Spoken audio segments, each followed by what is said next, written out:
Pria ini dengan tangannya menancapkan dupa. Di belakang ada banyak orang mengantri. Tapi ini bukan Buddha, melainkan kuil Shaolin yang sedang beri penilaian.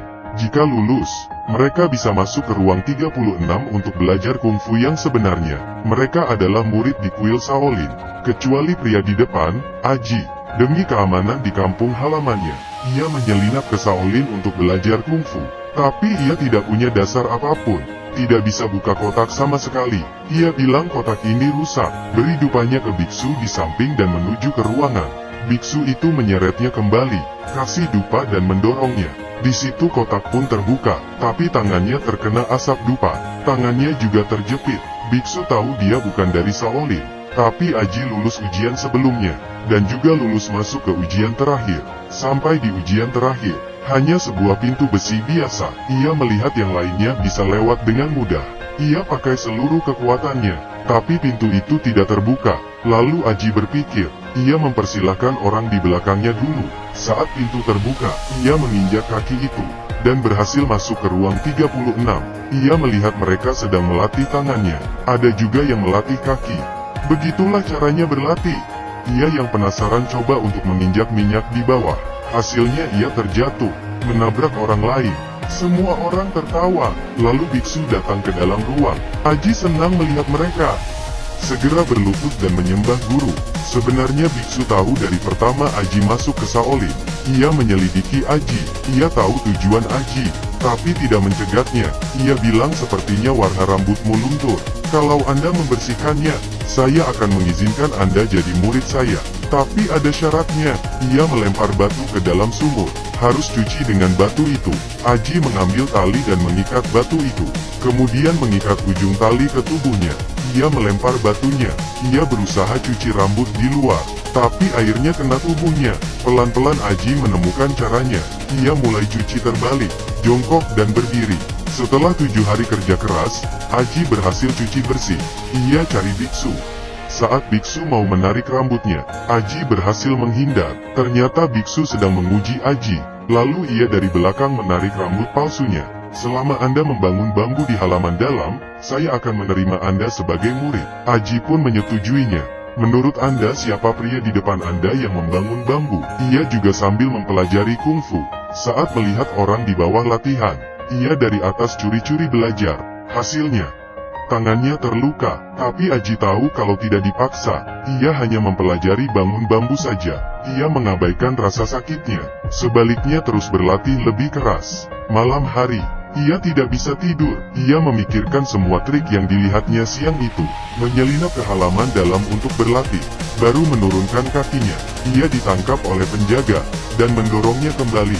Sebulan kemudian, keterampilan Aji menjadi paham. Melihat orang di bawah sedang latihan kaki, ia di atas juga ikut latihan. Ia juga mengikat bambu di kakinya, sambil membangun sambil latihan. Orang di bawah sedang latihan Wing Chun. Ia di atas juga ikut latihan. Orang di bawah latihan apa? Ia di atas juga ikut. Ia tidak sengaja terjatuh. Ia berhasil menahan dan berdiri di atas kayu Wing Chun. Berdiri dengan stabil. Lalu ia di atas latihan.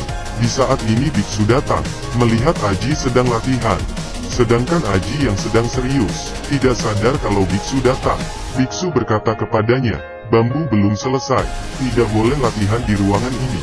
Biksu, saya tidak menyentuh lantai. Kamu juga lihat, saya berdiri di atas kayu. Kenapa dibilang latihan di ruangan? Biksu kesal mendengar perkataan Aji, dan menendang kayu itu. Aji berputar beberapa putaran, dan meraih bambu di atas untuk menahan tubuhnya. Dengan latihan selanjutnya, ia mempercepat bangun bambu. Tapi selanjutnya Aji merasa putus asa dari kuil Shaolin. Ia lihat di bawah sedang latihan gongfa. Ia di atas juga berlatih. Ia berdiri di sebuah bambu, lalu pakai bambu meniru latihan mereka. Tidak sengaja, ia hampir terjatuh.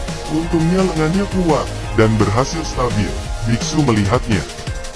Aji melanjutkan bangun bambu. Waktu terus berlalu. 1 tahun kemudian Aji berhasil membangun bambu. Di saat ini biksu datang.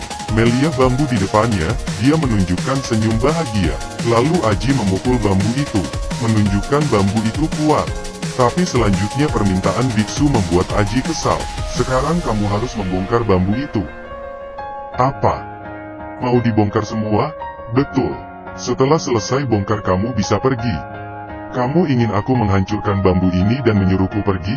Aji mendirikan ini selama 1 tahun. Tapi biksu tidak menerimanya jadi murid, malah menyuruhnya pergi. Aji tidak senang dan berdebat dengan biksu. Ia langsung berbaring di atas bambu. Biksu merobohkan bambu itu. Untungnya gerakan Aji cepat dan dia tidak jatuh. Ia melompat ke dalam ruang dan menghindari penjaga, berusaha masuk ke dalam. Lalu biksu menyerangnya. Tapi Aji bisa menghindar dari serangannya. Sebenarnya ia belum tahu kalau ia sebenarnya sudah bisa kungfu. Yang hanya ia tahu, biksu hanya mengujinya. Apakah sudah mencapai tingkat kelulusan? Selanjutnya biksu mendorong Aji ke bambu. Akhirnya Aji mematahkan semua bambunya. Wajahnya tampak bingung. Mungkin hanya 3 kebajikan yang dipimpin yang tahu dengan baik. Terakhir Aji berhasil stabil di lantai penuh minyak. Ia tidak menyangka bisa berdiri di sini. Biksu sangat bersyukur. Lalu ia meninju wajahnya.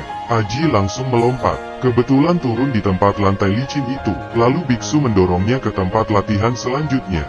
Ke kayu yang tajam.